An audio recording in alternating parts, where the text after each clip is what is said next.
muchas gracias por venir hoy. No era fácil llegar, entendemos las circunstancias, pero gracias por acompañarnos. A los que no lograron acompañarnos, pues esperamos que nos sigan por los medios digitales y los medios de comunicación que tiene la asociación.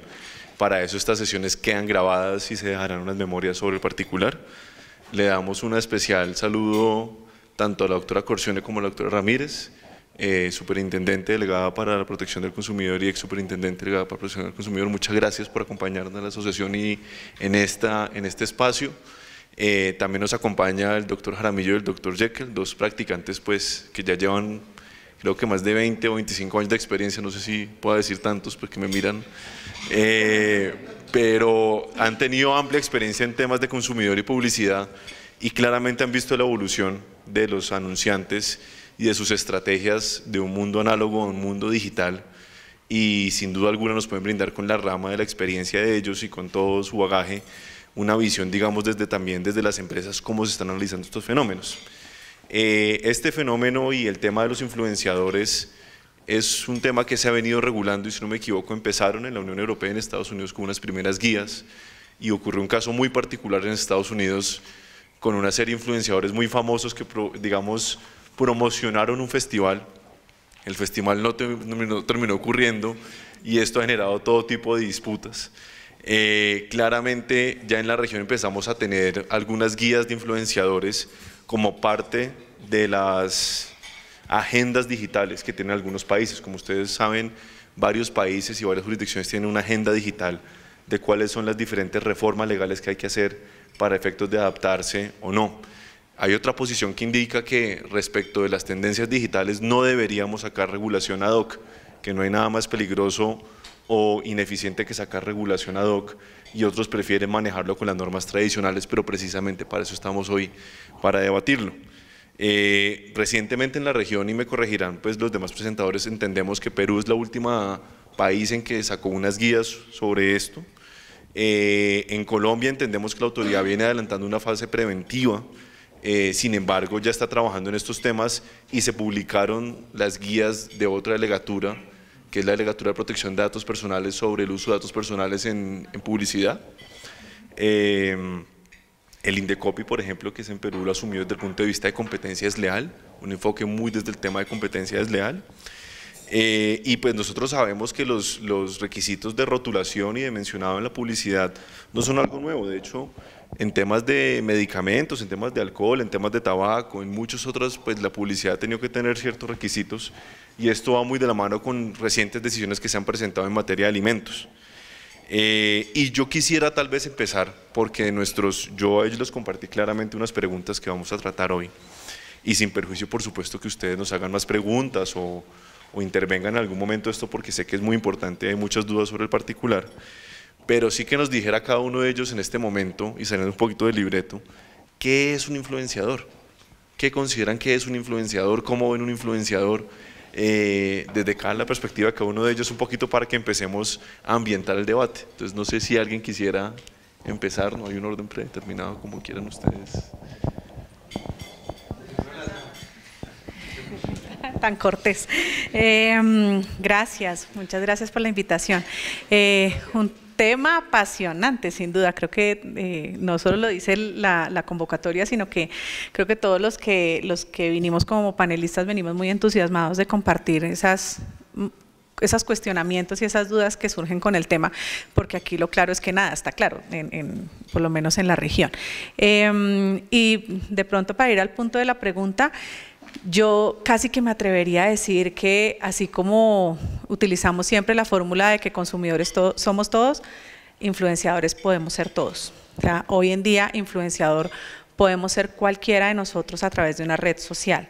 De hecho, no hay una definición técnica de influenciador. Influenciador es una persona, un usuario de una red social que por el hecho de compartir su cotidianidad, sus gustos, sus hábitos, etcétera, pues ha cautivado un número de seguidores.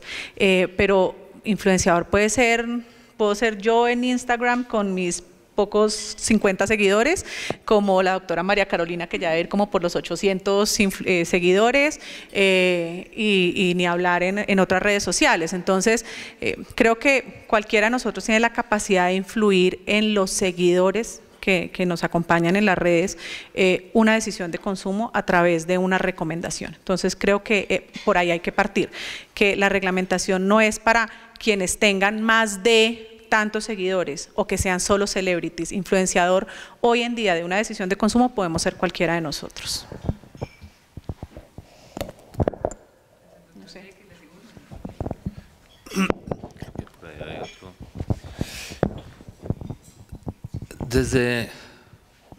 Desde una perspectiva, cada vez que uno habla con un anunciante y está mirando un poquito cómo se promueve un producto, cómo se llega a cautivar a un posible competidor o generar un valor de marca, los anunciantes y la gente de mercadeo siempre trata de que, a menos de que esté haciendo una publicidad muy tradicional, sus mensajes parezcan que no son avisos y que logren transmitir cierta objetividad y cierta experiencia de consumo sin que parezca que están anunciando algo. Eso lleva entonces a que se busquen personas que puedan tener cierto tipo de influencia dentro de la audiencia, bien sea porque es creíble, o bien sea porque es demasiado natural, o bien sea porque suena bien. Y en esa medida podría uno catalogar los influenciadores casi que en 3 categorías: las grandes celebridades. Sin embargo, a veces las grandes celebridades es muy obvio que no van a abrir la boca si no les están pagando, o la gente que tiene algo de credibilidad, líderes de opinión, o personas comunes y corrientes, que tienen a veces más, a veces menos números de seguidores. Digamos que las redes sociales en eso generan facilidad, pero que logran transmitir naturalidad hacia una experiencia de consumo, una experiencia con un producto o siquiera con una marca, y logran que eso se reproduzca. Eso, en términos muy generales, vendría a ser un influenciador. No hay un número mínimo de seguidores, no hay un número, un patrón de fama, pero sí que tengan algo de seguidores y algo de credibilidad, y que logren aparentar o mostrar objetividad y naturalidad. Es un poco el mensaje, es: vea lo bien que a mí me ha ido, de pronto usted también la ve igual de bien. Bueno, yo sumando a lo que ha dicho ya, Mónica dice, todos somos influenciadores, sin duda. Pues, si uno va a la definición de publicidad, dice: toda forma y contenido de comunicación que tiene como finalidad influir en la decisión de consumo, depende de que sea el emisor, puede estar llevándome a mí a tomar una decisión de consumo.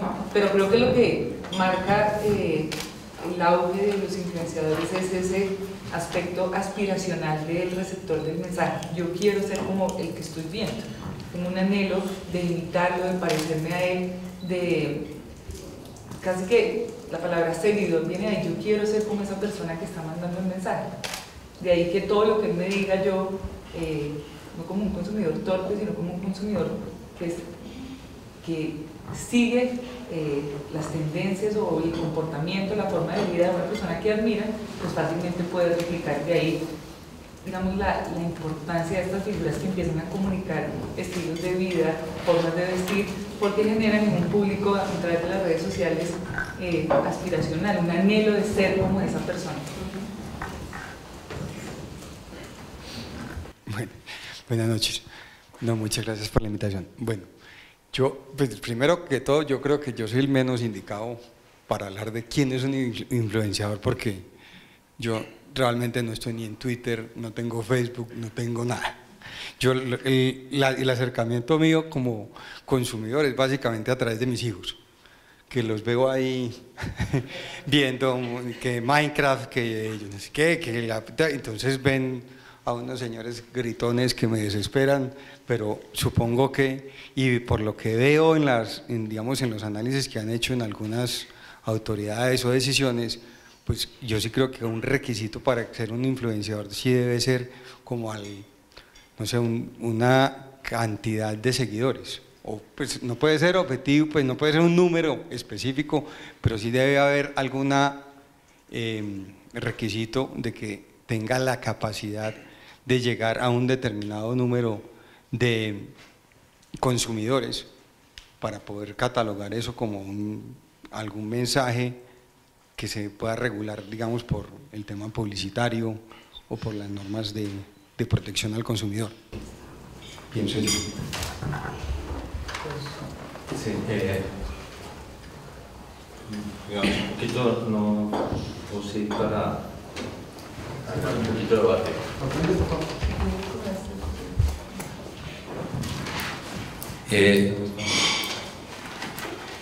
Mencionaban ahorita la definición de publicidad que está en el Estatuto del Consumidor y, como bien decían, es cualquier mensaje que tenga la capacidad de influir en una decisión de consumo. Personalmente creo que esa es la peor definición que pueda haber de publicidad. Y estoy completamente de acuerdo con Andrés con que sí se requiere, si bien no hay un número mágico, sí se requiere que ese mensaje sea impersonal y llegue a varias personas.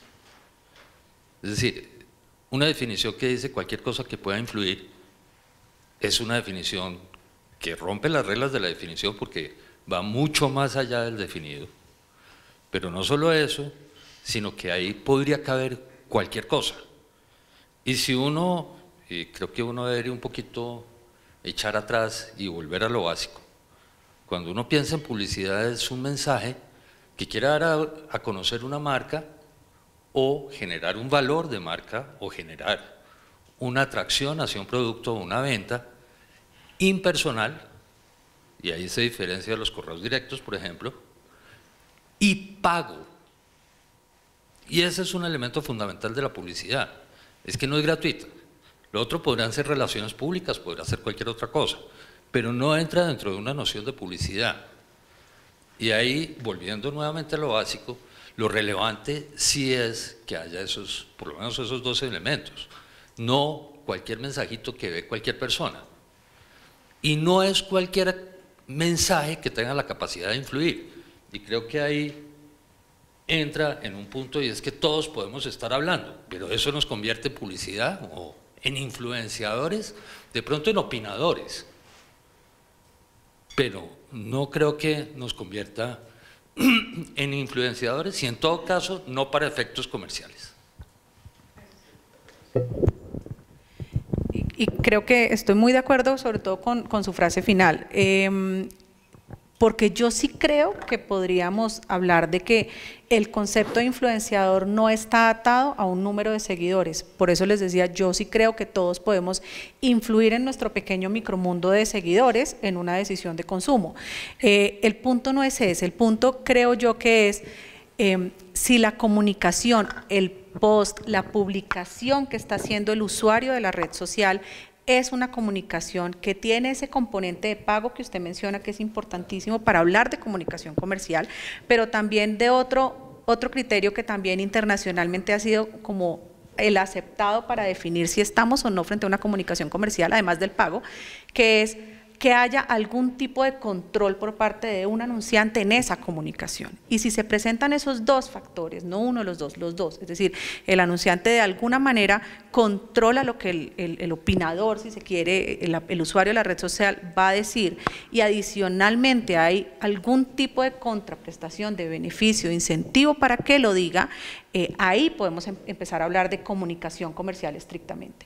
Y ahí es donde debemos empezar a hablar de esa comunicación comercial. Se debe regular, autorregular, debe haber algunos criterios para esa comunicación comercial, y creo que estamos todos de acuerdo en que no es cualquier opinión que emita un usuario de red social, y sea o no influenciador de acuerdo con el número de seguidores que tenga. Creo que lo importante es si lo que está diciendo, lo que está transmitiendo, lo está haciendo porque alguien le dijo que lo hiciera y porque además le están dando un incentivo. Y ahí es donde ya empezamos a hablar de la comunicación comercial propiamente. Pero ahí yo tengo una inquietud, porque la definición que está vigente de publicidad no la enmarca en un entorno comercial, no dice. O sea, si uno se va a lo estrictamente legal y a la definición que está vigente, es esa, es toda forma y contenido de comunicación que tiene como finalidad incidir en una decisión de consumo. No dice que provenga de alguien que catalogue como empresario, que se dé en un determinado contexto donde haya un pago o una remuneración X o Y. Esa es la definición que está bien. Desde ahí que uno, los opinadores también, tendría uno que entrar a mirarlos, que es, pues es la gran discusión, porque si uno revisa entornos como el peruano de competencia desleal, claramente habla de la comunicación comercial. Y ahí pues se le acabó a uno la disyuntiva de los opinadores que entran, y hay un montón de opinadores que venden humo, o sea, que están en sus opiniones influenciando, pero no están movidos por nada. Ahí yo incluso les quisiera hacer una pregunta adicional, y es que he notado que todos enmarcaron inmediatamente los influenciadores en un mundo digital, pero no sé si sería adecuado plantear de que los influenciadores siempre han existido. Las figuras deportivas, las estrellas de cine, las estrellas musicales, cuando uno mira todo el desarrollo, digamos, del merchandising y de las categorías de los Juegos Olímpicos, de los Mundiales de Fútbol, en diferentes categorías para diferentes marcas, uno encuentra en los diferentes casos de ambush marketing que siempre han existido esa categoría de influenciadores. Entonces, volviendo un poco a lo que ustedes nos han hecho reflexionar, en esa capacidad de influenciar, no marcada un número de seguidores o algo, ¿cuál es esa línea? Y aquí tocamos una línea muy importante que tocó la doctora Corcioni, porque es que una vaina puede ser opinión, discurso protegido constitucionalmente, y otro es discurso comercial que tiene una serie de presunciones menores. Entonces, les quería poner eso de presente para las siguientes opiniones. Yo estoy de acuerdo con la superintendente en que esa es la definición que está en el estatuto, pero también por eso empecé diciendo que esa es la peor definición que puede haber. Hubo un caso, si no estoy mal, era algo contra Patricia López, creo que era, y la superintendencia en un contenido editorial dijo, es que eso es publicidad porque tenía la capacidad de influir. El tribunal lo echó para atrás. Digo, no, un momentico, aquí tiene que haber un elemento comercial, y ahí entró y echó para atrás la cosa. Y si bien, Víctor, como usted dice, hemos hablado del mundo digital, pues sí quisiera leer o mencionar unas normas. El primer código colombiano de autorregulación publicitaria que hubo fue en el año 80.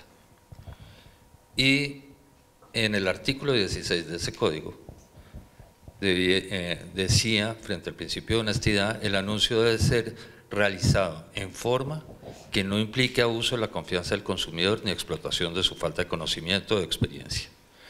Y en el artículo 30 decía, el anuncio debe ser claramente identificable como tal, sea cual fuere su forma o el medio utilizado para difundirlo. Esa misma norma después se repitió en el Código de Autorregulación del año 98, después en el del 2013, y siempre ha estado desde el año 37 en el Código de la Cámara de Comercio Internacional. Es decir, el fenómeno no es nuevo. Y si uno se va para atrás y piensa, por ejemplo, en figuras como payola, la payola es simplemente que estoy pagando para que digan algo o para que, como tuvo el origen, para que pusieran una canción determinada. Y vuelve al mismo principio, es hago ver algo como que es natural y como que es una opinión o es original cuando realmente está pagado. La diferencia entre opinión y publicidad, creo que sobre eso se ha escrito una cantidad y nunca ha estado claro. Es decir, un crítico de restaurantes tiene la capacidad de influir en las decisiones de otros, sí, claro, para eso está. Las revisiones o las críticas de productos o los consumers reviews, ¿tienen la capacidad de influir? Sí, para eso son. ¿Son publicidad? Naturalmente pensaría uno que no. ¿Es la libertad de opinar? Definitivamente.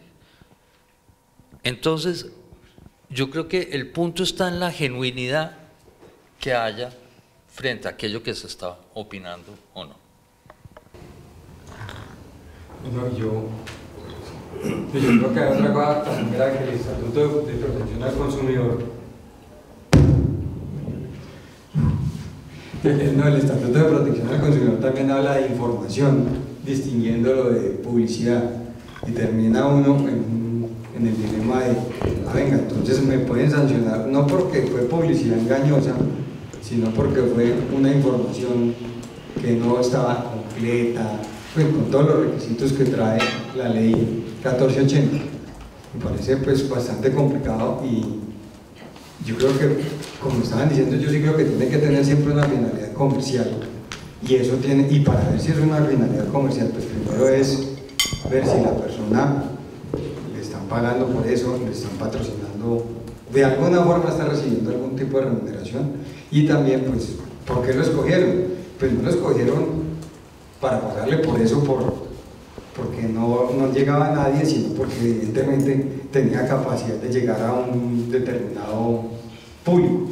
Entonces yo creo que siempre la publicidad lo que va dirigida es como al público en general, no a unos X o Y número de personas específicas, pero pues, digamos, trata de, y además tratar de generar que se replique y que se genere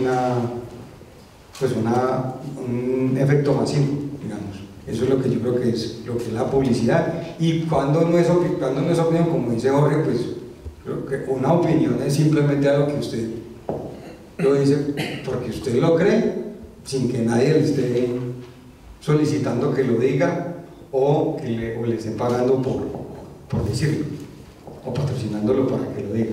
Yo creería que ahí hay eso sería como tal vez algo que serviría para distinguir la opinión de lo que es ya una publicidad de un influenciador.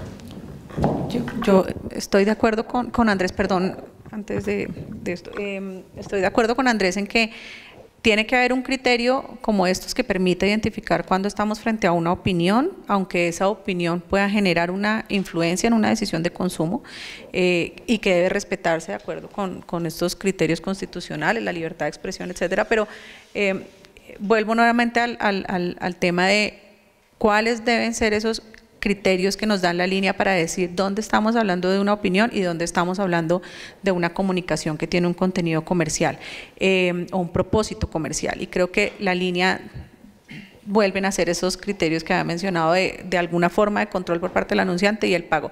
Y ahí es donde ya podemos decir, no hay una opinión libre por parte del opinador o del influenciador, sino que estamos frente a una comunicación que sí cumple con esos, digamos, criterios de ser considerada publicidad, y por ende, pues ahí es donde debemos entrar a formular pues los lineamientos a que haya lugar. El marketing de influenciadores, claro, si bien es cierto que muchas veces en el marketing tradicional, la publicidad tradicional, también se acudía a las figuras de las celebridades para generar esa como amplitud del mensaje y generar un poco más de repercusión, lo cierto es que hoy en día el marketing de influenciadores es una de las formas de marketing digital más utilizadas, porque no solamente el influenciador genera contenido, sino que genera lo otro que mencionaron, que es amplificación del contenido. El influenciador en sus pocos o muchos seguidores genera una amplificación que le permite al anunciante pues llegar más allá de donde llegaría solamente con el mensaje, sino que el influenciador le va a ayudar a amplificar ese mensaje. Y el riesgo grande es en que, como el doctor Jekyll lo decía, ¿qué es lo que se busca en el influenciador? Que luzca espontáneo, que luzca natural, que luzca orgánico. Claro, eso es importante porque si no pierde la credibilidad, pero entonces eso justamente es lo que pone en riesgo al consumidor, que si luce tan espontáneo, el consumidor puede pensar que es una recomendación absolutamente espontánea, y cuando no lo es, porque realmente lo que es una comunicación comercial, pues se puede estar, digamos, de alguna manera engañando al consumidor. Ese es el punto. Y es que aquí, cuando el doctor Jekyll estaba hablando, yo estaba tomando apuntes, y todo, bueno, ubiquémonos en el escenario que es una comunicación comercial, que hay un pago y hay un control del mensaje, y el doctor Jekyll habla de sus comunicaciones con los anunciantes, de cómo posicionar la marca, y dice que en los mensajes parecieran que no hubieran un aviso en ese mensaje, y creo que ahí está el problema que hay que afrontar, que el mensaje, o sea, que lo que está transmitiendo el influenciador no pareciera que es un aviso. Lo anoté, porque dije, ahí está, es que este es el problema que tenemos que verificar, porque ahí la libertad del consumidor en esa decisión de consumo podría verse comprometida. Ahí se me adelantó a la pregunta que venía, y es precisamente, ¿debe existir una regulación de influenciadores? ¿Por qué debería existir? Si es una forma de comunicación o de publicidad, dentro del concepto amplio de publicidad podría decir uno, ¿por qué debería entrar a regar la publicidad, o por qué uno debería entrar a reglamentar un proceso creativo, esencialmente creativo, más allá de lo que ha existido tradicionalmente en las normas de protección al consumidor, competencia desleal y los códigos de autorregulación de la industria? Entonces, pues, se me adelantó precisamente la pregunta. Entonces, el doctor Jaramillo… No, yo iba a contarle que una de las cosas que vi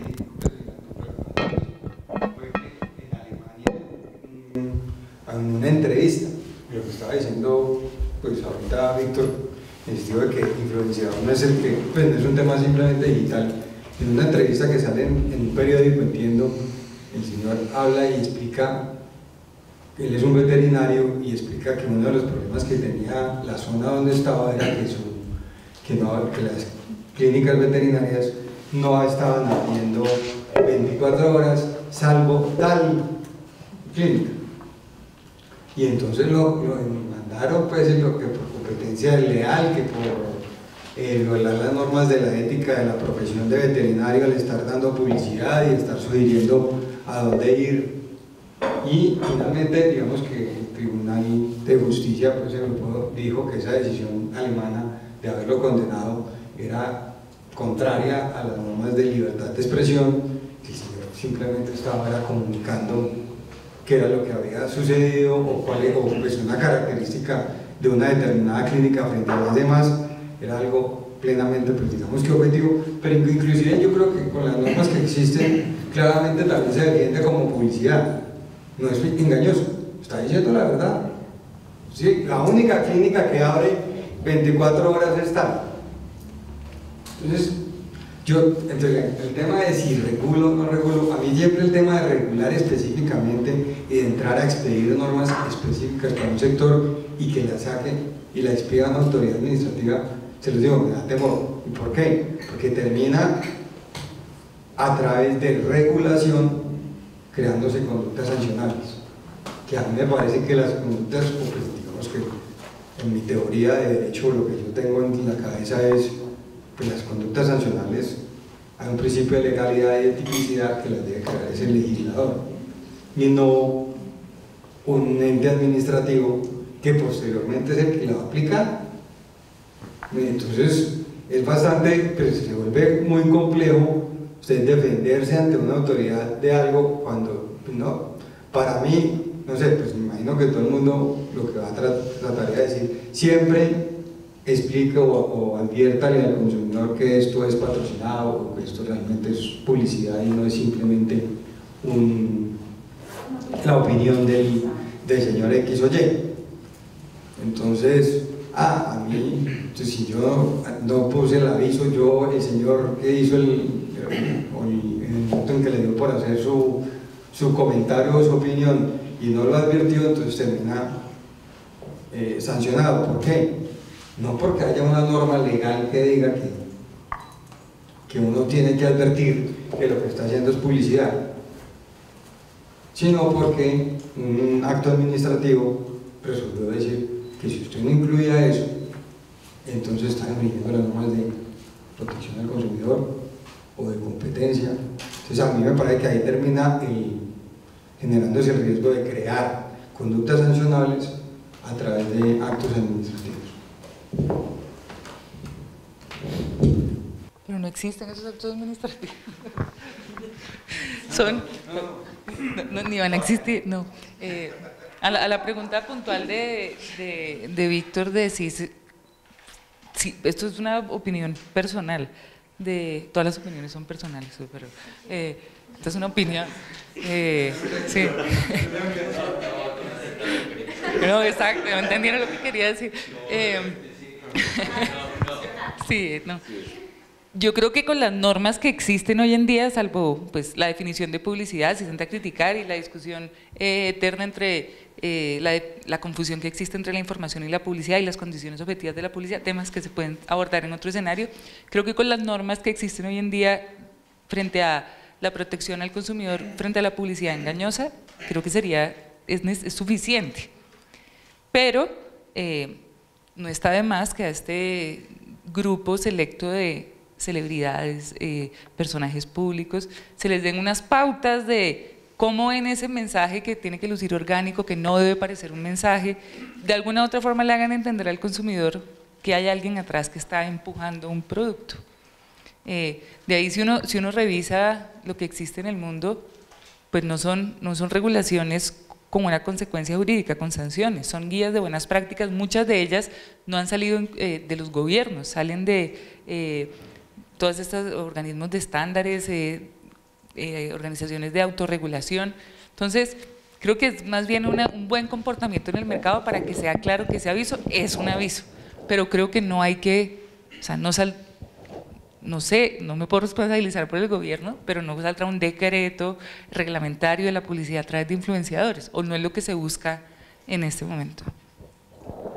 Sí, yo creo que a la pregunta, pues no es necesario regular, o sea, no necesariamente lo que tiene que salir es una ley o un decreto reglamentario. De hecho, creo que estoy muy de acuerdo con Carolina en que las normas las duras de protección al consumidor ya permitirían de alguna manera cubrir estos supuestos cuando el consumidor resulta perjudicado. Y sin embargo, sí es importante dar como unas reglas, unos lineamientos.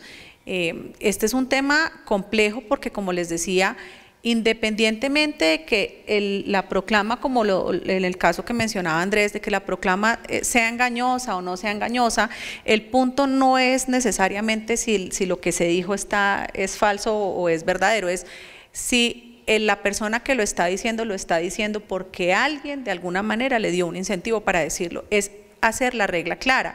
Y ahí yo diría, ¿por qué es importante? Porque hay que proteger al consumidor, porque el consumidor toma una decisión de consumo influenciado en una recomendación que cree que es espontánea y no sabe que detrás de eso hay un interés comercial. Entonces, ¿cuál es el fundamento real para llegar a esas reglas? Uno, pues el derecho a la información que tienen los consumidores, es clarísimo, pero adicionalmente, y el doctor Jekyll lo mencionaba, las normas de autorregulación, el Código de Publicidad y Prácticas de Mercado de la Cámara de Comercio Internacional tiene dos principios que son absolutamente claros. Uno es la transparencia de la relación comercial. Usted tiene que ser claro cuando hay una relación comercial y decirlo. Y dos, la publicidad tiene que ser identificada como tal, la publicidad no puede ser oculta, salvo en los casos de publicidad expectativa, esta publicidad teaser que uno entiende que una campaña de expectativa de pronto no identifique al anunciante como tal. Pero de resto, esos son principios que tiene que cumplir la publicidad, la tradicional y la digital, porque si no se incurre en ese riesgo de engañar al consumidor. Entonces, solamente por esos temas éticos de transparencia y publicidad, creo que vale la pena trabajar en unas reglas. Y como lo decía Carolina, en muchas legislaciones, en muchos otros países, lo que ha pasado es que ni siquiera se han expedido legislaciones al respecto, ni tampoco normas de carácter reglamentario, sino que las mismas autoridades administrativas, en muchos casos, han emitido guías para que los anunciantes y los influenciadores sepan cómo cumplir esos principios de transparencia y publicidad. Y eso, digamos, lo podría hacer la superintendencia en este caso, o podría ser una norma de autorregulación. Y ahí sin ningún pudor me voy a hacer propaganda, porque la Comisión Colombiana de Autorregulación de la Comunicación Comercial, digamos de creación reciente, trabaja, digamos, en la promoción de esas prácticas éticas y acogerá una guía que trabajaron los anunciantes en Colombia, o sea, la guía ya existe y es acogida por los anunciantes que están afiliados a la Asociación Nacional de Anunciantes, y es una guía de lineamientos para el marketing a través de influenciadores, y creo que es un buen arranque, que por supuesto requerirá para su efectividad, pues que sea reconocido por todo el ecosistema de esta publicidad digital, pero creo que es un buen comienzo y creo que los lineamientos sí son importantes para decirle a los influenciadores y a los anunciantes cómo cumplir con esas normas. La Federación Mundial de Anunciantes hizo un estudio en el 2018 y encontró que el 100% de sus empresas afiliadas en el mundo, y estos son los grandes anunciantes del mundo, el 100% utiliza influenciadores, el 100%, y el 70 y pico por ciento tienen políticas internas de manejo de publicidad a través de influenciadores porque reconocen que es una necesidad ser transparente con el usuario. Entonces ese es un muy buen comienzo. Los mismos anunciantes entienden que tienen que ser transparentes con el consumidor. Y lo otro que creo que es una excelente noticia, que yo lo veo como algo muy positivo, es que los influenciadores a nivel mundial también han entendido que ser transparente con sus seguidores es algo que les agrega valor reputacional y credibilidad. Entonces también hay influenciadores y agencias de influenciadores muy montadas en este tema de los lineamientos. Uno creería, tal vez intuitivamente uno diría, a los influenciadores no les debe gustar nada. Claro, hay influenciadores a los que no les gusta para nada que se les metan en su tema orgánico, en su espontaneidad, pero muchos influenciadores y agencias de influenciadores sí han entendido que no necesariamente eso les va a generar pérdida de seguidores, porque es importante ser transparente. Yo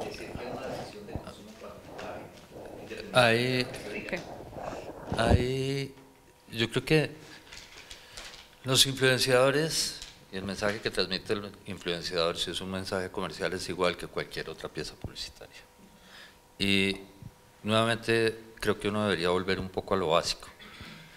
En todo mensaje publicitario hay por lo menos 3 elementos que deben estar: un anunciante, un mensaje y un medio. Posiblemente el influenciador sea un medio y es el que está encargado de difundir y poner en contacto a ese anunciante con ese consumidor o ese receptor que está recibiendo el mensaje que le está transmitiendo. Existen muchas normas, es decir, si uno hace un barrido más o menos encuentra 50 normas diferentes que pueden estar regulando el mensaje. Estamos sobreregulados. Pero siempre uno llega a lo básico. ¿Por qué puede ser cuestionable el mensaje que está transmitiendo un influenciador? Seguramente porque es engañoso. ¿Hay normas sobre engaño? Sí, hay normas sobre engaño. ¿En qué es engañoso? ¿En que dijo algo que no era cierto? Esa podría ser una razón. O podría ser engañoso porque lo presentó como un contenido editorial o una opinión cuando realmente no era. Eso puede ser otra forma de engaño. Pero ya hay normas para eso. Yo realmente no creo que sea necesario tener nuevas normas. Ahora, no creo que uno pueda tratar de la misma forma la autorregulación que la regulación. La regulación nace del Estado, es vinculante y es obligatoria. La autorregulación nace de la industria y se sigue por unos principios éticos y porque se considera que es lo adecuado y que se quiere seguir. Eso da mayor libertad en la expedición de normas de autorregulación bajo la premisa de que son de autorregulación y que me estoy sometiendo a ellas y normalmente son mucho más estrictas que la regulación. Ahora, esas pautas de conducta que a una entidad estatal y que no son leyes de la República en sentido formal, sí son parte de la regulación y se vuelven vinculantes. Y ese soft law es más duro que la ley normal. Y ahí es donde yo pienso que se pueden generar unas fronteras que a mí me dan temor. Y a mí me dan temor porque no son pocos los casos que he visto que me sancionan o sancionan a alguien con base en una circular que originalmente no es una norma dictada por la rama judicial. Tampoco es un decreto reglamentario. Y se vuelven decisiones o resoluciones de carácter general que están siendo expedidas por quien las está aplicando. Donde en eso yo creo que soy un poco más purista que Andrés. El tema de separación de poderes sí se vuelve bien relevante. Y cuando entro a mirar aspectos donde no son necesarios y donde el engaño El engaño es engaño porque engaña. ¿Y hay normas que regulan el engaño? ¿Y hay normas que sancionan el engaño? Sí, está el tema de competencias leales, están las normas del Estatuto del Consumidor, la definición misma que trae el Estatuto del Consumidor de publicidad engañosa. Y hay una sentencia, si no estoy mal es del año pasado o del año antepasado, bien interesante, en la que el tribunal dice, vea, usted puede decir inclusive cosas que no son ciertas y ser falsas, pero son creíbles, y solo si son creíbles son reprochables. Y muchas veces, y creo que a algunos de ustedes les debe haber pasado, ven videos de YouTube de influenciadores en los que una persona mayor dice, esa es una opinión, pero para quienes lo siguen saben que ahí está pagado y que están promocionando un producto. No tenía el tag de pagado, no tenía el tag de patrocinado, no tenía el tag de nada, pero para el público que estaba siendo dirigido era claro que era un aviso, mientras que para otros no, sin necesidad de tener una identificación. El punto creo que nuevamente es creíble, es para quien se le dirige, no para quien no se le dirige, porque al que no se le dirige, si lo engaña o no lo engaña, no importa, sino a quien se le dirige, ¿era creíble que estaba siendo pagado o no? Y ahí es donde podría existir engaño o no engaño. Pero si para esa persona era claro que estaba pagado, no importa si está identificado como aviso o no. El problema es cuando presento la opinión creíblemente como una opinión, creíblemente, digamos que el receptor de esa información es más susceptible a seguirla si cree que es genuina. Y ahí es donde está esa frontera. No solo si está siendo pagado o no, o controlado o no, pero si es creíble que está siendo pagado o no.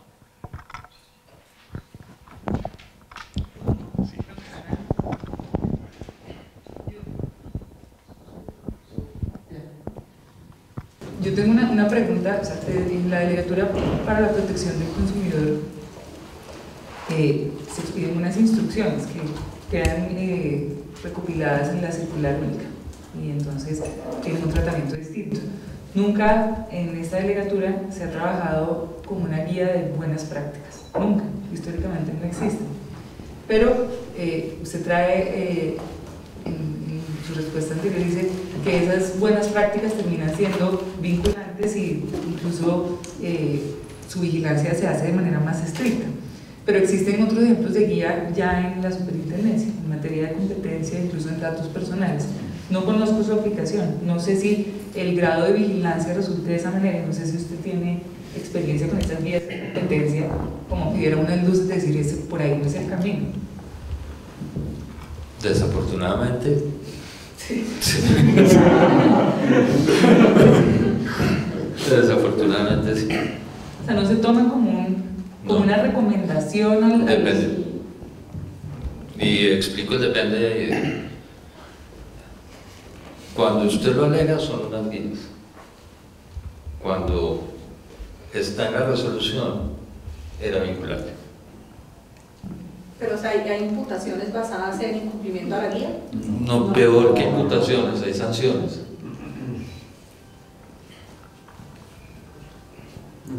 Pero no es el caso. No es el caso, no, simplemente porque no es el caso, pero porque ahí creo que está un gran punto de la no, digo, no es el caso y no voy a hablar de casos, sí, no. Pero ha sucedido y ese es el temor que genera. Ese es el temor que genera porque no se convierte simplemente en una opinión, sino se convierte realmente en soft law. Y eso se vuelve más hard law que cualquier otra cosa. Entonces, y por eso marco la diferencia, y hacía la diferencia entre cuando es una autoridad y cuando es un esfuerzo de autorregulación. Yo creo que el esfuerzo de autorregulación es la pauta que genera la propia industria de cuál debería ser el comportamiento adecuado. Y en esa medida, no solamente porque marca patrones éticos, sino porque siempre, si es autorregulación, tiene una mezcla con patrones técnicos, que es donde se genera esa gran probabilidad de acierto. Y es lo que tienen los códigos de autorregulación recientes. No solamente el de la Cámara de Comercio Internacional, sino mira uno de diferentes códigos de autorregulación de diferentes países y van llevando a eso. Entonces genera ese patrón de comportamiento. Porque, digamos que en mi opinión, los más avanzados en temas de influenciadores, o los que más dan la pauta sin que haya llegado a mucho, es Estados Unidos. La semana pasada o antepasada propusieron nuevamente una enmienda a la guía de endorsers, de testimoniales y de apoyos. Y llevan un poco a eso. Es decir, cuando no sea creíble, cuando sea evidente que lo que usted está es respaldando y obtiene un beneficio, está bien, no diga nada porque es evidente, porque eso no engaña a nadie, pero cuando sea más susceptible de generar un patrón de comportamiento y un seguimiento de ese comportamiento porque cree que es genuino, entonces advierta que por algún lado está recibiendo algún tipo de beneficio. Póngale un asterisco, póngale un @a, algo de ese estilo, y ya. Ese creo que es el punto. Yo ahí, oyéndolo, se me ocurre que aquí pareciera que lo que se presentara es un tema probatorio y una dificultad de tipo procesal en la medida de poder identificar o no si ocurre una conducta. Por un lado, una conducta que está afectando a los consumidores, o por otro lado, si una empresa toma la decisión de contratar una serie de influenciadores para afectar a otra. Y si es un tema probatorio, esto debería tener un enfoque, y lo digo porque las jurisdicciones no se han puesto de acuerdo sobre esto. Algunos lo hacen como un enfoque de protección al consumidor, otros, como el caso de Indecopi, que me llamó la atención, lo miran como un problema y un desarrollo de la ley de competencia desleal. Y esto, de acuerdo con los modelos de supervisión y de autoridad que puedan existir. ¿Cómo lo verían ustedes? Y se me ocurre la pregunta oyéndolos con lo que ven.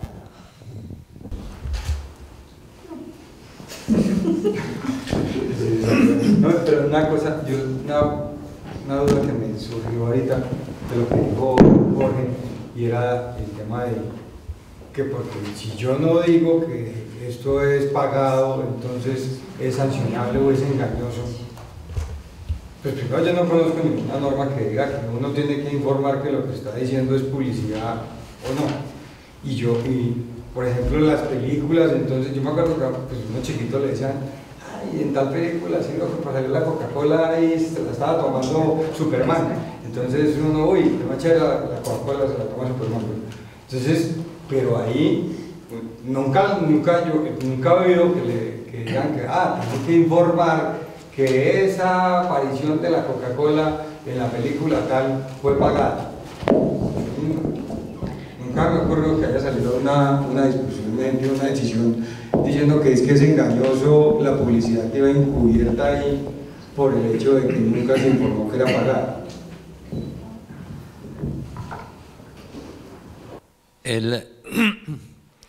No hay ninguna, en regulación, yo no conozco ninguna norma. En autorregulación, todos los códigos de autorregulación traen ese principio. Y es lo que ha llevado, y venía 2 preguntas atrás, no sé si ustedes se acuerdan, pero antes en los periódicos aparecía sección patrocinada o publireportaje. Ese es el origen de eso, para diferenciarlo del contenido editorial. Es básicamente eso. Ahora, también, como dice Andrés, el mensaje comercial publicidad no es decir Coca-Cola tiene azúcar, tiene agua, tiene gas carbónico, no, es generar, la publicidad no tiene que tener información, para empezar. Puede tenerla, sí, puede no tenerla, sí, pero es transmitir un mensaje que genere una afinidad con una marca, generar un vínculo con una marca. Es mucho más efectivo llegarle al corazón de la persona que llegarle a la cabeza. Si ustedes piensan Johnson & Johnson, el lenguaje del amor, pues, ¿por qué? Porque sacan unos comerciales divinos y las mamás lloran cuando lo ven y ojalá estén embarazadas porque lloran más. El aceite que le ponen en la colita a los bebés, bien podría ser aceite de cocina, pero ¿por qué aceite Johnson? Porque es que es el lenguaje del amor. Y entonces me llegó al corazón. Formas de comunicación comercial y generar recordación hacia una marca, hay muchas. Product placement, que es cuando sale la Coca-Cola y pues genera afinidad y genera un vínculo hacia eso.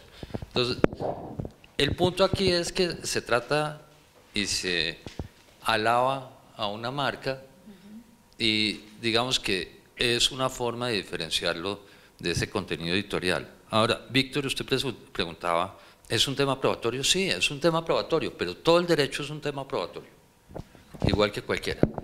Pero aquí sí hay dos elementos que yo sí quisiera resaltar y dos diferenciaciones que quisiera hacer. Una es cuando estoy hablando de un conflicto entre dos particulares, un proceso de competencia desleal, donde es un anunciante o un productor frente a otro productor que lo está afectando ese uso bueno o malo, o engañoso o no engañoso, eso ya será una discusión que hace su competidor.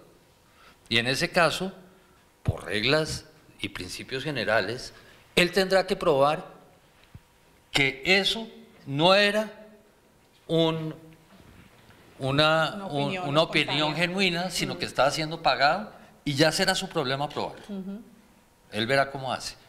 Otro escenario es cuando es el Estado el que está investigando en protección del consumidor. Y en mi opinión, en ese segundo escenario, también es el Estado el que va a tener que mostrar que está siendo pagado. ¿Por qué? Porque existe una carga de la prueba y existe una carga en cabeza del acusador y del Estado de probar el comportamiento indebido del ciudadano o del particular. Y el tema que a veces se ha planteado de una carga dinámica y entonces una inversión de la carga de la prueba, no creo que pueda funcionar frente a una investigación que adelanta el Estado, porque el principio de la carga dinámica de la prueba parte de la base de la debilidad de una de las partes. Y yo no puedo suponer la debilidad del Estado porque estaría negando la misma esencia del Estado. Luego él tendría que probar en todos los casos ese comportamiento indebido y esos elementos. Ahora, es diferente si estoy hablando de un caso entre particulares o un consumidor en un proceso judicial que está acusando y está pidiendo, porque en ese caso él sí podría ser el débil, pero no cuando es una investigación administrativa. Claro, pero el tema de la carga de la prueba creo que lo minimizamos si existe una regla, es decir, yo creo que es más riesgoso dejar el criterio abierto de no tengamos reglas, que no tengan que poner el hashtag publicidad o lo que sea, y que dejémoslo al punto de si es creíble o no es creíble y en esa medida es engañoso o no es engañoso, porque creo que el criterio es demasiado amplio, es decir, no todos los influenciadores generan esa sensación en el consumidor de, le están pagando, obvio, para decir eso. No pasa en todos. De hecho, yo, este tema de los influenciadores lo tengo tan metido que yo ahora no veo desprevenidamente Twitter ni Instagram porque siempre estoy viendo como recomendaciones y muchas veces digo, a mí me surge la duda y creo que soy consumidor medio informado, entonces digo, pero sí será pagado o no será pagado, porque perfectamente puede pasar que la señora que estoy viendo, que no sé quién es porque no es celebridad, no es actriz, no es presentadora, nada, pero es una señora que tiene un montón de seguidores y está mostrando un jugo de cajita y dice, ¿estamos de acuerdo en que este es un productazo? Yo digo, no, a mí me puede pasar que espontáneamente me esté tomando algo y diga, esto como me gusta, voy a poner una foto.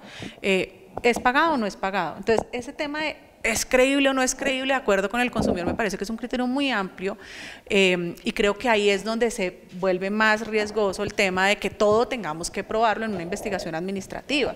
¿Por qué no poner una regla que es sencilla, que en el mundo, como les digo, se ha adoptado casi que pacíficamente, que es utilizar esos hashtags o cualquier indicación de que ese post es patrocinado, es una publicación que viene dada por un origen comercial, y listo, y el tema es claro para el consumidor. Que no lo puso y generó la duda, bueno, pues esos serán los menos de los casos que ya se investigarán si hay una violación al consumidor, un tema de competencia, digamos, creo.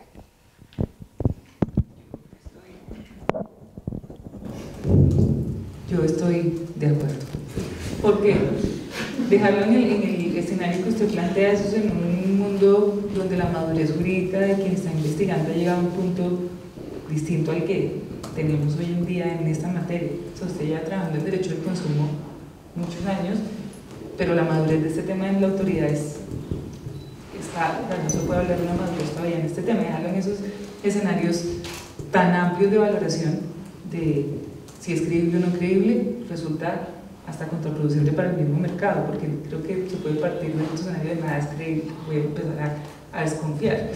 Entonces, crear como un estándar de identificación de esa transparencia, de esos principios que vienen de la autorregulación, de la transparencia y la plena identificación de la publicidad como publicidad, hace mucho más sencillo la misma sancionar, la misma vigilancia para la protección de los intereses del consumidor.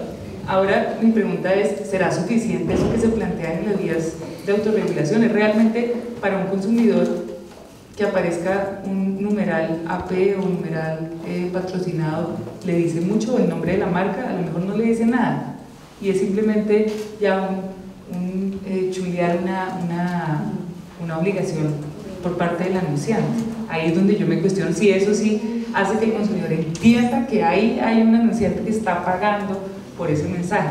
Eso es lo que me cuestiona realmente de crearse algún estándar de identificación.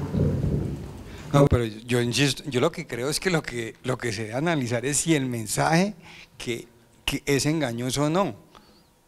Es lo que se debe analizar.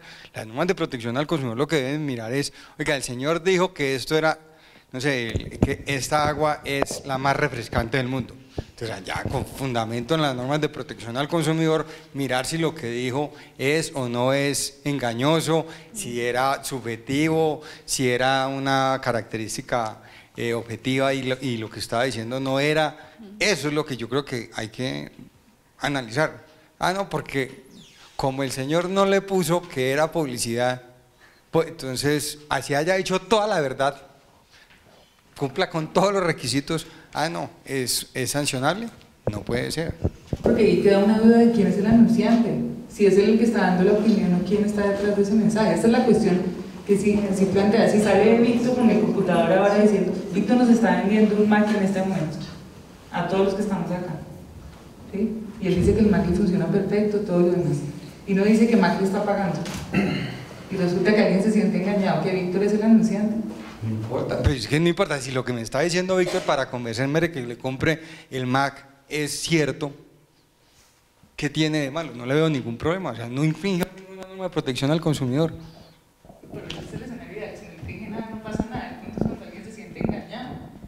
Pero si se siente engañado, entonces revisará el mensaje y dirá, oiga, usted lo que usted dijo era mentira, es engañoso, pero lo que usted dijo, no porque no le informó a la gente que le estaba haciendo publicidad a algo, es que el mensaje se haga engañoso. A mí no me parece, pues claro que Jekyll lo acaba de decir, que a él le parecía que si uno no informaba de pronto podía ser engañoso, pero yo sinceramente le digo, yo no creo. Lo que hay que analizar es el mensaje, o sea, el mensaje del influencer es verdadero o es falso, es engañoso o no es engañoso, pero no el hecho de si el señor dijo que esto me lo están pagando. Pero para Andrés, contarles. es que yo creo que eso ni siquiera es objeto de discusión, es decir, en el tema influenciador o no influenciador, eso ya está resuelto porque efectivamente, como tú lo dices, si el mensaje es engañoso, pues eso ya tiene eso ya está decantado. Si es publicidad engañosa, pues habrá unas sanciones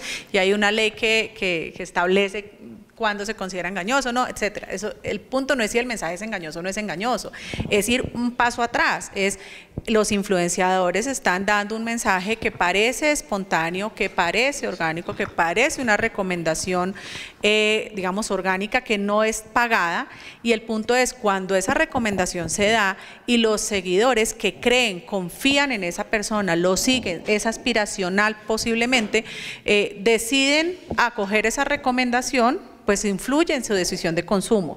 El punto es, como les decía, no solamente un tema de derecho de información del consumidor, un tema de transparencia de la relación comercial. Si yo estoy haciendo esta recomendación y lo estoy haciendo incentivado por un pago y por un control, pues lo mínimo es decir que efectivamente hay una relación comercial detrás de este post o de esta publicación. El punto no es si digo mentiras o no digo mentiras, eso ya es más grave todavía y eso ya está resuelto. El punto es si estoy diciendo o no estoy diciendo que efectivamente hay una relación comercial y si estoy siendo transparente con el consumidor, es eso. Pero, entonces, si usted escribe una regulación diciendo que si usted no informa y no advierte que es pagado, patrocinado, entonces ¿cuál es la consecuencia? yo creo que claro, esa es la pregunta de Víctor. ¿Eso es regulación o qué es? O sea, ¿cómo se va a regular? No, yo pienso que el aviso que estoy haciendo de tal producto me parece que es cuando yo lo uso para hacer publicidad negativa de otro. Ese es un tema, es el engaño acerca del contenido del mensaje, y otro es el engaño acerca de si es o no publicidad. Y ahí yo sí me voy un poquito más para este lado, en el sentido de, sí creo que para quien lo recibe debe ser claro si es un contenido que está siendo patrocinado o beneficiado de esa persona por hacer ese comentario o no, o si es un contenido genuino. Si es una opinión, pues es su opinión y le puede parecer una porquería o una machera el producto, y si le pareció una machera y no era cierto que era bueno y dijo que el MAC era lo mejor y resultó que no era cierto que fuera lo mejor porque tenía tales defectos, pero era su opinión, no tengo nada que hacer, es el derecho a opinar. Pero si está siendo en alguna forma patrocinado o recibiendo algún beneficio, creo que sí debe ser claro para el consumidor que lo está recibiendo. ¿Y por qué? Por la forma como se perciben los mensajes y la susceptibilidad a seguir ese comportamiento o no. Es decir, es más fácil creer que el producto tiene tal o cual característica cuando me lo dice otra persona que es como yo, que cuando me dice alguien que está siendo pagado. Uno siempre tiene algo de desconfianza hacia quien está siendo pagado por recibir un beneficio. Entonces abre más su mente. Esa es la razón por la cual yo creo que debe ser claro si en alguna forma hay algún tipo de beneficio o no. El beneficio no necesariamente es un cheque. El beneficio puede ser, por ejemplo, que le dan el producto gratis. Ese tipo de beneficios también resultan influyentes. Y puede ser que haya muchos mensajes que no digan absolutamente nada y para unas personas sea claro que está pagado y para otros no, dependiendo del grado de vinculación que tiene con ese tipo de productos o conocimiento del medio o conocimiento del mismo personaje, y puede ser que para esa audiencia de él sea claro que eso está siendo pagado así no diga absolutamente nada. Para otros puede ser que creyeran que sí. Entonces creo que ahí sí se debe diferenciar quién es el público objetivo, quién es el target de ese producto y quién no, y si engaña a ese target. Si no engaña a ese target, ¿qué importa? ¿Que se creyó el cuento? Sí, no pasa nada. Pero sí no creo que deba haber una regulación que establezca eso. Ahí discrepo con la superintendente, y es el grado de madurez que pueda tener o no es un problema coyuntural. y yo no podría regular con base en coyunturas. Creo que tengo que regular con base en ideales y debo pensar que todas las personas que están ahí es porque son maduras y porque tienen ese grado de conocimiento y el Estado confió en ellas para que puedan tomar esas decisiones acertadas. ¿Que son jóvenes? Bueno, que sean jóvenes genios. ¿Que son viejos? Pues hombre, que hagan cursos de modernidad para que no sean así. Entonces, que llegue, esa coyuntura no puede ser la excusa para generar una inversión en cargas probatorias. Y esa coyuntura tampoco puede ser la excusa para generar a los particulares más cargas que las que el legislador democrática y soberanamente quiso imponer. Y ahí nuevamente llega a un punto de separación de poderes que creo que es bien relevante, y de el Estado poderoso que debe probar la culpabilidad del ciudadano, pues, del investigado o de la persona sometida a su autoridad. Es un tema de poderes y de nivelación de poderes. Yo pues quisiera tomar lo que ustedes han dicho, sobre todo la doctora Corcione, que nos menciona, y creo que es unánime, que para que exista un influenciador tiene que haber, y que se vuelva publicidad, tiene que haber un motivador a hablar, que es lo que se considera un pago o no un pago, y un control sobre el contenido del mensaje. Y la primera pregunta que les haría, y la segunda va a ser el contenido del mensaje, es ¿qué debemos entender por pago? Y esto se los pregunto porque creo que la regulación más extensa en qué son pagos está en el sector farmacéutico, con las transferencias de valor, donde incluso los códigos de autorregulación hablan de montos, de escenarios, de regalos de $50, de $25. Entonces, un poco es, por ejemplo, invitar a que pase una noche en el hotel es un pago. Invitar a quien da la opinión en el periódico sobre restaurantes y pagarle la cena es un pago. ¿Por qué? Porque habrán quienes que prefieren un criterio en la ley y una regulación de regalos de menos de $50, y habrán otros que prefieran dejarlo abierto, pero entonces en una incertidumbre de cuándo yo realmente debo no cumplir con las normas de publicidad. Y la segunda pregunta sería entonces, ¿qué es control del mensaje? En el sentido de, pues pensando en las experiencias hoy en día de los millennials, si yo le doy la mejor habitación, no voy a invitar a alguien a la peor habitación, o si lo hago que la experiencia sea coordinada de cierta manera, genero expectativas y control sobre el mensaje, sobre todo pensando en que ya pues para acercarnos al final del debate es el tema de los perjuicios, y es quién debe responder por los perjuicios o sobre el control de, digamos, de ese mensaje. Entonces, devolviéndome un poco, es qué es pago y qué es control del mensaje. Gracias. Yo les voy a decir qué es lo que los anunciantes en Colombia, digamos a través de la Asociación Nacional, aceptaron como criterios de control y pago, y esto no es, digamos, invento exótico colombiano, esto es siguiendo las normas de autorregulación internacionales, e incluso siguiendo la guía de la CMA del Reino Unido, que recientemente modernizó, digamos, esas normas sobre influenciadores, y es lo siguiente: control es cualquier tipo de injerencia en la actividad del influenciador, es decir, decirle, necesito que pongas tantos posts, necesito que los posts se hagan en la noche, necesito que ejerzas cierta acción en la publicación, ejemplo, que te untes la crema, que destapes la caja, que la muestres en la cámara, que uses los tenis y salgas a correr. Eso es, entonces eso es, exacto, entonces eso es que uses el videojuego y muestres un video jugando.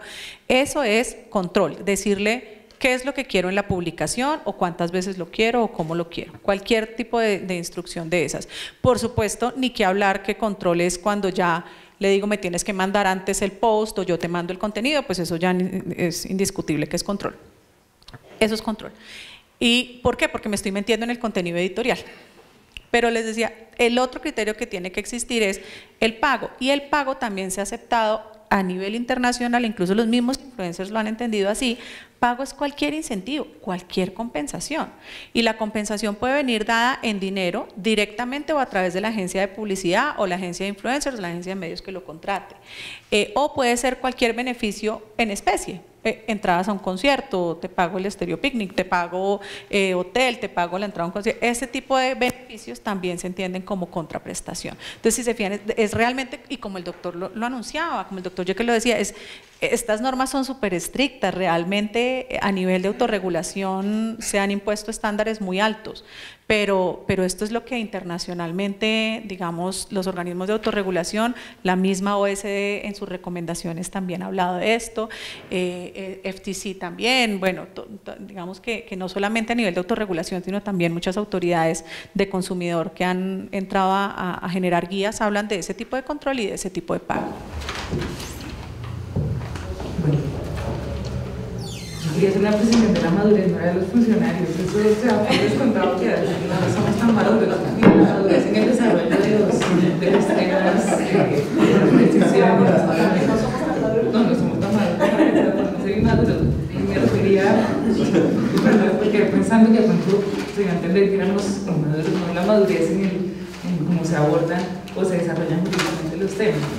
Y una precisión para después contestarle a Víctor su pregunta es, creo que una garantía al debido proceso y a la aplicación de la ley es una aplicación homogénea para todos los investigados, y dejarlo tan abierto podría generar un riesgo para los mismos empresarios, por eso lo planteaba de esa manera.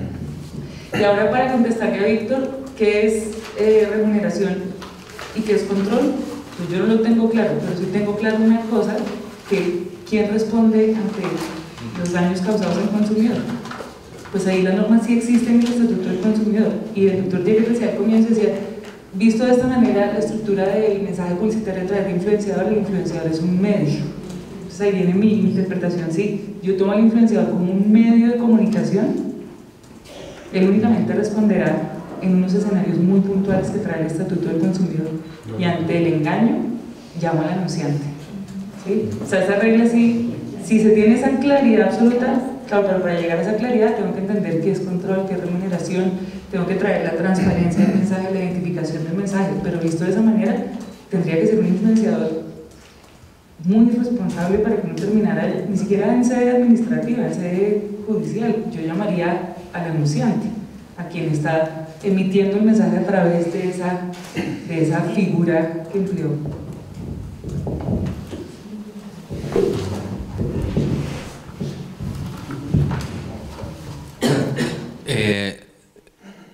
Estoy completamente de acuerdo. Ponerme a perseguir influenciadorcitos no tiene sentido. Sí, pero no tiene sentido. Es decir, ¿quién se beneficia de esto? El anunciante. Yo no creo que tenga tanto control. Yo creo que es más un personaje que hago mis estudios de mercado, veo qué tanta credibilidad tiene, sobre todo no tanto qué tantos seguidores tiene, sino qué tantos retweets tiene y qué tanto genera una progresión, ojalá geométrica, de ese retweet. Eso es lo que realmente me va a dar la difusión y eso es lo que realmente me sirve. Y los medios y los influenciadores les encanta la plata. Ellos quieren recibir su platica. ¿Cómo la negocian? Que si por retweet, que si por compra, que si por… Eso ya es un segundo problema. Ese no, o por likes, ese es un segundo problema. Pero no es que se dejen tanto manejar. Y ahí el riesgo lo corre el anunciante. Si consiguió un loco que dijo pendejadas, pues bueno, eso ya es su culpa y asuma el riesgo. Pero yo miraría a los anunciantes y le pegaría un par de sustos como hicieron los gringos el año pasado a un poco de celebridades, para que sepan también que tienen que tener cuidado y no pueden ser unos irresponsables. Pero, exactamente como dice la superintendente, si lo enmarco en algún lado, y considero los diferentes personajes que entran dentro de un mensaje publicitario, pensaría que ese influenciador se está adaptando a lo que es más o menos un medio, y en ese caso tendría que comprobar que tiene un comportamiento doloso para poderlo sancionar. Pero mientras tanto, como en todo tipo de publicidad, el que se está beneficiando del anuncio y el que está ordenando el anuncio, y ordenando no quiero decir forzosamente redactándolo todo, pero sí el que está buscando que se difunda su aviso, es el anunciante. Y en esa medida, pues él es el responsable y será quien responda por los perjuicios. Además, porque si no llegó a eso, ¿qué pasa con quienes vieron el tweet o el post y lo retuitearon? ¿Se vuelven ellos también responsables? Pensaría que no. Pensaría que no puedo seguir una cadena indefinida, sino, a ver, ¿quién fue el que originó esto y cómo se benefició? Y si este tipo, dolosamente, le dio por decir mentiras, pues por un lado están esas normas del Estatuto del Consumidor de responsabilidad del medio, pero también están las normas normales de responsabilidad civil, y entonces tendrá que responder. Y es el caso, por ejemplo, de publicidad negativa. A través de ese camino yo puedo tirarme una marca. Entonces tendrá también su responsabilidad por ese camino. Y si fue mi competidor el que le dijo tírese la marca, y aquí le doy esta platica, entonces habrá un proceso de competencia desleal y podré entrar contra él. Pero busco es al origen, al punto donde está de verdad, no el que sirvió de medio y que realmente hace el papel de medio, que es de difusor de ese mensaje. Sí, no, como dijeron ahí, las normas son bastante claras. Dicen expresamente que quien responde inicialmente es el anunciante, pues las normas de protección al consumidor, y solo si hay culpa o culpa grave o dolo del medio es que sería responsable. Y también la norma trae una exoneración de responsabilidad del anunciante si lograra demostrar caso fortuito, fuerza mayor, o que suplantaron el mensaje que él quería transmitir, digamos, y demuestra que no fue, pues que lo habría adulterado pues el medio, en este caso el influenciador, y él no pudo controlarlo. Pero pues si uno tiene el control de un mensaje, pues en principio uno debería decir, es bastante difícil que uno pueda decir, yo le estoy pagando a este señor para que transmita X o Y mensaje y yo no me di ni cuenta que era lo que iba a decir. O sea, me parece que pues también es bastante irresponsable, y yo creería que siempre el anunciante va a terminar siendo responsable y el influenciador solo si le demostraran una culpa grave o un dolo en la conducta. Listo. Creo que había una pregunta del público. Sí.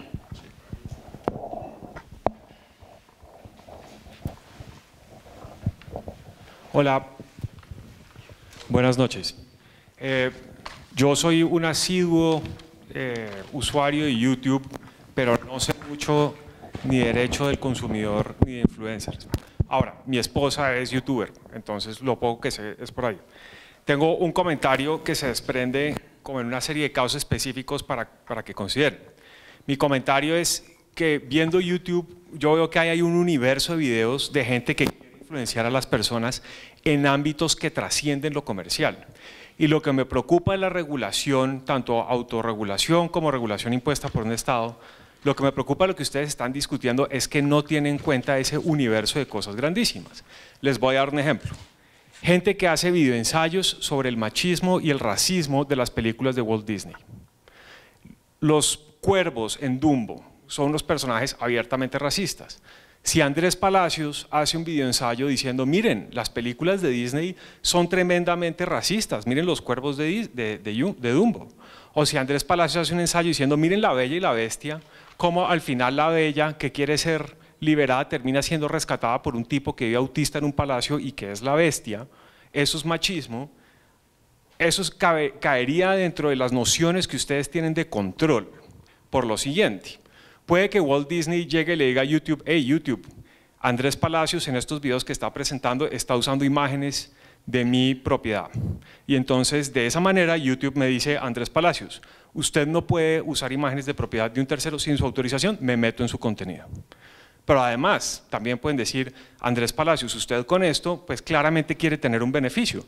Su beneficio, pues por supuesto no es vender más películas, pero su beneficio sí es poder llegar a monetizar su canal. Es decir, llegar a un número de clientes tales en que YouTube básicamente empiece a vender pauta para sus videos en beneficio suyo. Y finalmente uno puede decir, bueno, pero es que aquí hay un tema de transparencia. ¿Usted por qué está haciendo eso? Yo estoy haciendo eso básicamente porque se me da la gana. Yo estoy haciendo eso porque básicamente creo que hay que transmitir un mensaje que trasciende lo comercial a pesar de que tenga obvias implicaciones comerciales, asumiendo pues que las tenga y que la gente deje de ver Dumbo o La Bella y la Bestia, pero uno podría decir que tiene obvias implicaciones comerciales en el contenido de esta gente. Entonces, el comentario de fondo es, me parece que la regulación en los términos en los que ustedes discuten de transparencia, control y beneficio es sobreincluyente y cobija demasiados casos. Y no sé hasta qué punto estamos todavía inmaduros para continuar esta discusión si no conocemos patrones empíricos de comportamiento de la gente en estas cosas. ¿Por qué me refiero a patrones empíricos? Porque de pronto el problema es que estamos infantilizando a los consumidores. Un poco voy a la discusión que ustedes tenían antes, es que el consumidor resultó engañado porque Andrés Palacios, por ejemplo, dice que esto es racista y dejo de comprar la película o le prohíbo a mi hija que vea Frozen porque es un mensaje de lesbianas o cualquier cosa por el estilo. ¿Será que entonces estoy haciendo yo algo, estoy realmente entendiendo el comportamiento de los usuarios? Entonces aquí sí va mi pregunta. ¿Qué conocen ustedes, las personas que están a favor de regular los influencers, sobre el comportamiento real de los consumidores a partir de los videos? Más allá de nociones de que es que el consumidor no sabe y se siente engañado. ¿Ustedes conocen engaños en masa que justifiquen la actuación de las entidades gubernamentales? Esa es mi pregunta. Sí. A ver, voy a volver un poco atrás. El tema que hemos estado debatiendo un poco es los influenciadores en un ámbito comercial, por eso es que lo hemos referido al ámbito comercial y no al ámbito político, al ámbito de discurso social. Y de tiempo atrás, y podría decir que Segunda Guerra Mundial, no antes de la Segunda Guerra Mundial, se generó una diferencia entre publicidad y propaganda. La verdad es que el término publicidad es un término mal usado en español, es una mala traducción de publicity. En inglés, lo que nosotros hablamos de publicidad es advertising. Entonces ahí hay una mala diferenciación y una mala traducción. Pero la gran diferencia entre publicidad y propaganda es que la propaganda es la propagación de ideas. Y generalmente son ideas políticas o ideas sociales o ideas éticas o ideas religiosas, mientras que la publicidad se reserva al campo comercial. Si usted mira el Estatuto del Consumidor anterior, hablaba de propaganda comercial, que es un contrasentido. Igual que cuando las normas de publicidad política hablan de publicidad política, es otro contrasentido. Sobre eso, pues siempre ha habido una discusión muy grande entre publicistas y gente de mercadeo. La gente de mercadeo es un poco más práctica y dice que importa, llámenlo como quiera. Pero sí, el discurso comercial es diferente del discurso político. Y ahí entra la gran diferencia que se marcaba al principio, de cuando estoy en mi derecho a opinar, inclusive racistamente, o inclusive políticamente incorrecto. Y ese ya es un derecho constitucional de rango fundamental que pensaría que está en todos los tratados de derechos fundamentales y derechos humanos, y donde es mi libertad de opinar lo que yo piense. Y yo puedo pensar que los cuervos de Disney son racistas y hablar mal de ellos, Y eso puede generar un perjuicio o una opinión negativa hacia Disney. Y puedo recibir por tener tantos o cuantos seguidores una monetización que me da YouTube. Muy bien. El hecho de que yo esté recibiendo esa monetización por parte de YouTube no cambia mi discurso de comercial a político o de político a comercial. Es si tengo un sponsor detrás, no ese beneficio por tener tantos seguidores, sino un sponsor detrás que me está diciendo, oiga, ¿sabe que le voy a mandar mi producto? Pruébelo. No me dice más. Y si le va bien, pues si escribe está bien. Usted verá si escribe o no escribe. Normalmente así es como se hace. Y entonces usted mira atrás, por ejemplo, se me ocurren en este momento las críticas y las evaluaciones de carros que hace Klopatowski. Si usted se fija, siempre dice él, nos invitaron a Alemania a probar el último Porsche. Bueno, eso ya es suficiente para que se sepa que de alguna forma recibió un beneficio, no tiene que poner patrocinado, no, ya está anunciando eso. Pero lo que usted mencionaba, en mi opinión, es un discurso que sale del tema comercial y entra al tema de libertad de expresión, por lo que la regulación es completamente distinta. Es más, en el tema político pienso que no debe existir regulación. Y ahí no debería haber limitaciones. Pero no en el tema comercial. En el tema comercial puede ser distinto. Y llevamos al extremo que menciona Andrés Jaramillo, y es, vea, a mí lo único que me importa es si engañó o no engañó respecto a la calidad del producto y las condiciones del producto. Y es una posición que es válida. Y más allá no me genere ninguna otra limitación, sino sancióneme por engañarlo si engañe. Ok, una réplica muy corta con dos preguntas muy puntuales. ¿Usted, Jorge Jekyll, estaría dispuesto a permitir que una autoridad administrativa hiciera esa distinción que hace usted entre discurso político y discurso comercial? Porque es una distinción que puede ser problemática. Sí, sí. Y segundo, ¿qué pasa cuando usted hace el video no tanto porque hay un sponsor detrás, sino buscando al sponsor? Como una manera de decirle al sponsor, hey, venga, contráteme porque mire la calidad de las cosas que estoy haciendo. Voy a la primera, la distinción existe y no la hizo una autoridad administrativa, la hizo el constituyente y la desarrolló la Corte. Pero no solamente el constituyente colombiano del 91, en el artículo 20, y los desarrollos que ha hecho la Corte Constitucional de Derecho a Información y Derecho a Opinión, sino que es una distinción que han hecho casi todas las cortes constitucionales que hay, empezando por el First Amendment. Usted mira esa primera enmienda, yo creo que no debe haber ningún otro tema en Estados Unidos que tenga más sentencias que por primera enmienda.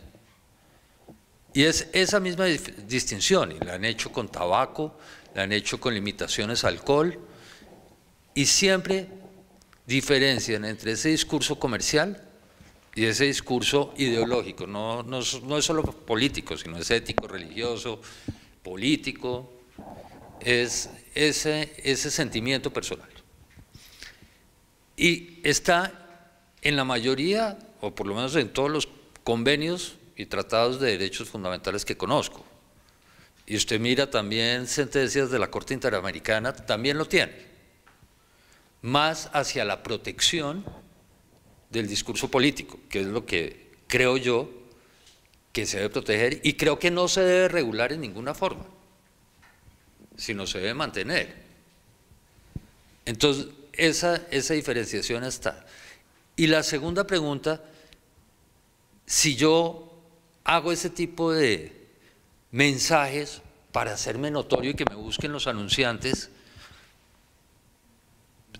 no hay anunciante, es su libertad o usted mismo generándose esa recordación o esa notoriedad que está bien. Después lo buscarán los otros y de pronto su discurso comercial que logró cautivar a ese anunciante para que lo usara usted, y por eso es que yo pienso que el influenciador se convierte en alguna medida en medio, es lo mismo que hace el canal de televisión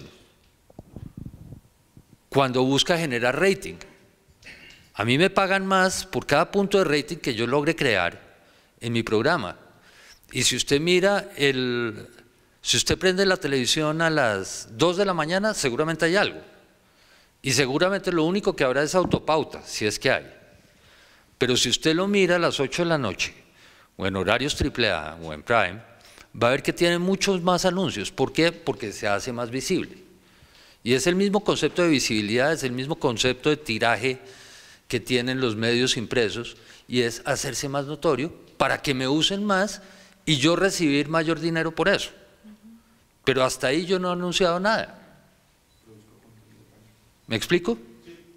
Yo complemento con dos cositas de las que mencionaba Andrés. Una es que aquí hemos hablado de transparencia del propósito comercial, pero no del propósito comercial que persigue, por ejemplo, un influenciador en YouTube que quiere volverse famoso y persigue, digamos, una intención económica o reputacional.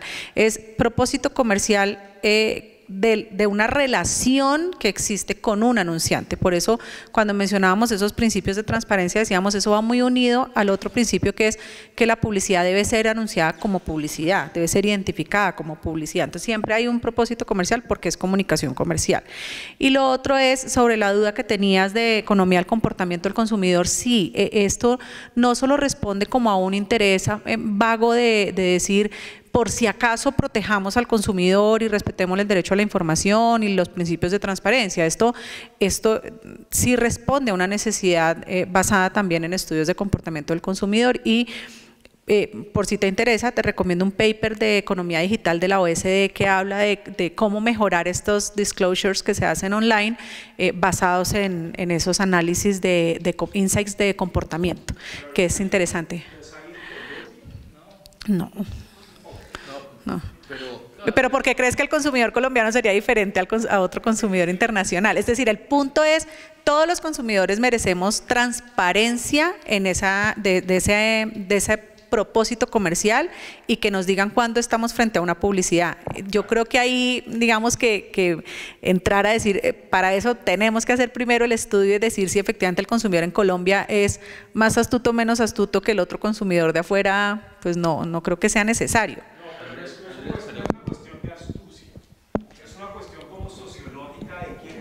No, Andrés, pero yo le concedo a usted ahí un punto, y es, independientemente de si hay o no hay estudios, sí hay una realidad, y es que el consumidor no es idiota. Y en eso estoy de acuerdo con usted, que no hay que ser tan paternalista.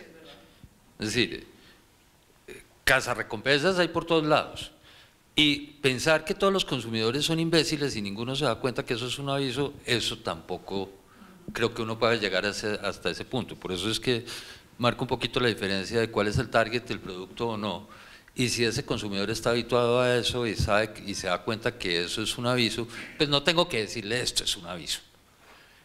Igual que creo que los consumidores, como no son idiotas, en la mayoría de los casos sí reconocen cuándo hay publicidad y cuándo no. Pues ustedes están muy chiquitos, pero antes a uno siempre le hablaban del Platón de Inextra, que se convierte en una lavadora. Y entonces le decían a uno, es que eso es engañoso, porque es que ¿cómo va a decir que el Platón se convierte en una lavadora? Pues no hay ningún imbécil que se crea que el Platón se convierta en una lavadora. Y si es tan imbécil de creerlo, pues nómbrele un curador.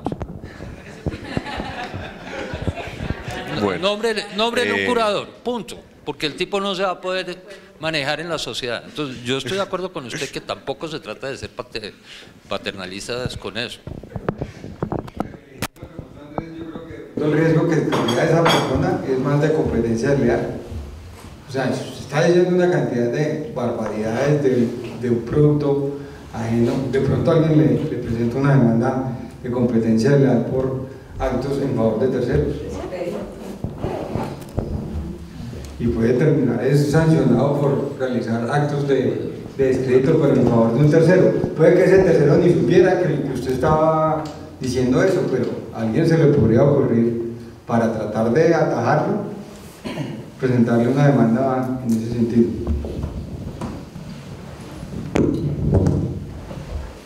Gracias. Yo quisiera empezar por hacer algunas precisiones.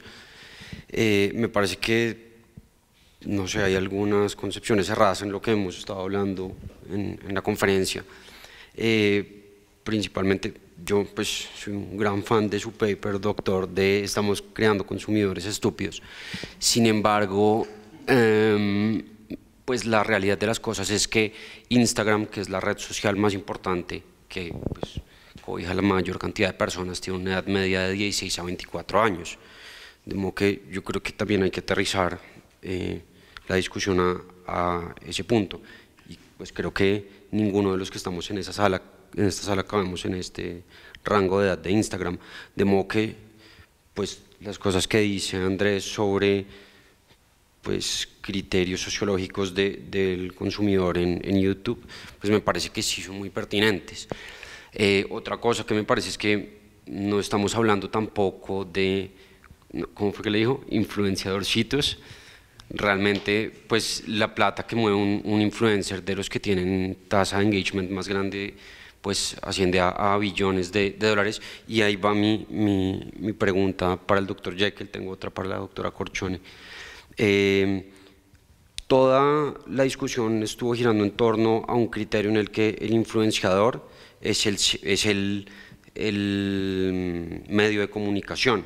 Sin embargo, varios de los influencers más importantes como Kylie Jenner o Cristiano Ronaldo son influencers y dueños de su propio producto. ¿Cómo entra ahí entonces a jugar el tema del engaño? Y para la doctora Corchone tengo dos preguntas. Primero, ¿para cuándo la guía de influencers que ha sido tan anunciada? Y la segunda es criterios como, por ejemplo, la tasa de influencia, el engagement rate que tienen las redes sociales y la geolocalización, ¿van a estar presentes en esa guía? Eso es. Yo contesto rápido, este año. Y lo segundo es, pues están todos invitados a la construcción de ese documento atípico de la delegatura. Hablar de tasas de engagement, de dónde están ubicados, serán todos criterios que se van a discutir entre todos los que participen en la discusión. Ahí van a estar anunciados los momentos de construcción de, no quiero llamar la guía, hasta tengo miedo de llamar la guía, o sea, tengo como temor de darle un nombre a esto, no es circular, sino a este trabajo conjunto pues que se está haciendo con influenciadores, con anunciantes, estarán siendo anunciados los momentos en que cada grupo será invitado a tener una conversación con la superintendencia para entender mucho mejor este fenómeno. Pues para nosotros es un fenómeno en la forma de anunciar y de transmitir la publicidad. Sí, cuando yo decía influenciadorcitos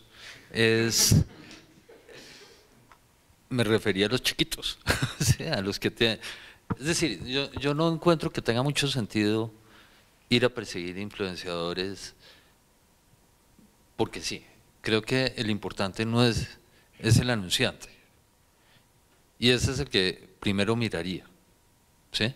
Ahora, cuando usted menciona los rangos de Instagram y los rangos de edad y donde están manejándose, yo creo que parte de la labor para determinar si un mensaje es engañoso o no y si es claro o no, es a quién se está dirigiendo. Yo, en el análisis de cualquier pieza de comunicación, y especialmente de cualquier pieza de comunicación comercial, yo tengo que procurar emular al consumidor. Y no sé,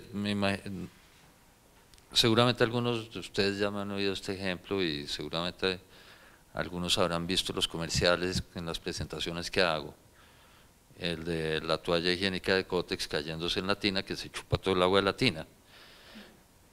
Pues muy bien, si ese comercial le engaña a un tipo, ¿qué importa?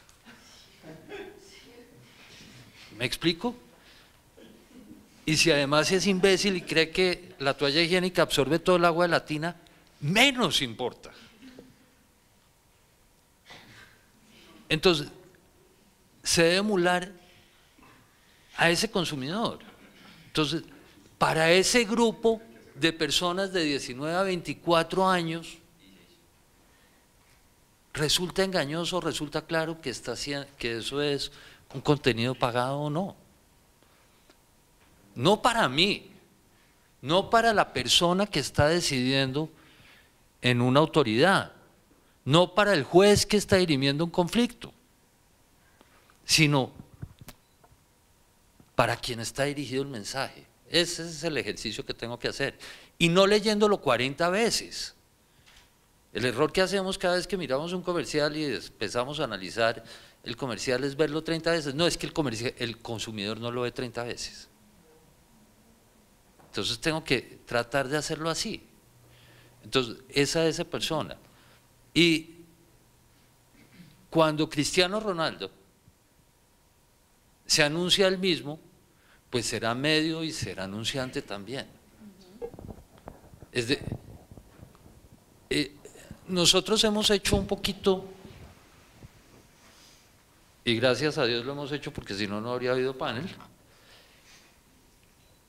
sobredimensionado a los influenciadores. Y está de moda. Pero igual es Caracol. Caracol saca sus propios anuncios y es medio y es también anunciante. Entonces, no es tan distinto a lo que siempre ha habido. Muchas gracias. Y la última pregunta ya para cerrar, para el respeto de todos, le ruego ser muy concreto. Es muy concreta y muy rápida. Es una inquietud que me surge, más que todo de la forma de regulación, si se impone un hashtag o una arroba o lo que sea, el efecto que esto puede generar, cómo se controlaría, porque hoy en día todo se convierte en tendencia. Entonces se corre el riesgo de que todos los niños de 16 a 24 años entonces empiecen a publicar cosas y pongan arroba Adidas, arroba, cómo se controla si es el anunciante, no el anunciante sino el medio el que está definiendo eso, cuando hay 1.500, bueno, millones de usuarios de todas las redes sociales. Creo que ahí hay como algo que analizar, a quién se obliga con eso. Sí, exacto. Creo, Laura, buenas noches. Creo que ahí es el tema es probatorio. Si alguien alega haber sido engañado o la autoridad desde su rol de inspección, vigilancia y control considera que el anuncio es engañoso y encuentra este hashtag aviso publicitario patrocinado, preguntar al anunciante demostrar, o sea, ahí empieza el diálogo probatorio que no tiene ningún tipo de vínculo, ni control, ni remuneración con el muchachito que decidió. Y la ley, no solamente el Estatuto del Consumidor trae, cuando se suplanta la publicidad y el mensaje, sino los principios generales de responsabilidad civil. Siempre el hecho de un tercero es eximiente de responsabilidad. Entonces, exacto, yo podré demostrar que ese tipo se enloqueció, no tiene nada que ver conmigo y decidió poner mi marca como si fuera anunciada por mí y no lo era. Total, pero o sea, la inquietud es más no como el tema probatorio, sino a largo plazo el efecto que puede generar, porque la prueba siempre es complicada, pero esto puede generar que se difumine todo para que se necesite probar. Como que se vulgarice el uso del hashtag y termine perdiendo el efecto que se quería. El TBT no todo el mundo lo usa bien y mucha gente no sabe qué es. Pero Laura, me sentí aludida. El origen un poco de los influenciadores y de todo este tema es el boca a boca. Y el boca a boca siempre ha existido. Y ojalá hablen bien de mí y alaben mis productos sin que yo tenga que pagar. Eso es el gran regalo del niño Dios. Y habrá gente que lo use mal el hashtag, pues hombre, habrá que ver si era su opinión o si estaba jugando y si generó algún perjuicio a alguien, pues habrá que responsabilizarlo, pero se va por normas generales.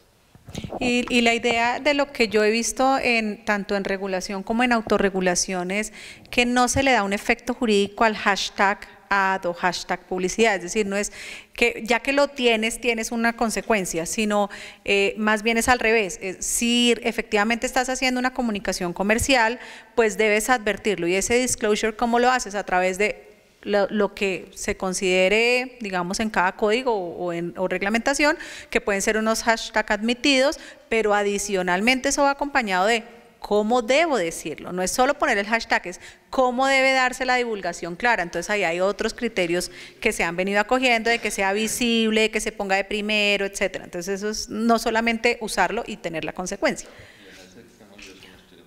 Yo sé. Entonces, pues muchas gracias por haber venido. Ojalá los debates siempre fueran así, en esta tónica. Y agradecemos la invitación a participar en la construcción de las guías. Si alguien quiere enviar comentarios o algo, pues se los hacemos llegar a la superintendente. Y muchas gracias a todos. Que esté muy bien.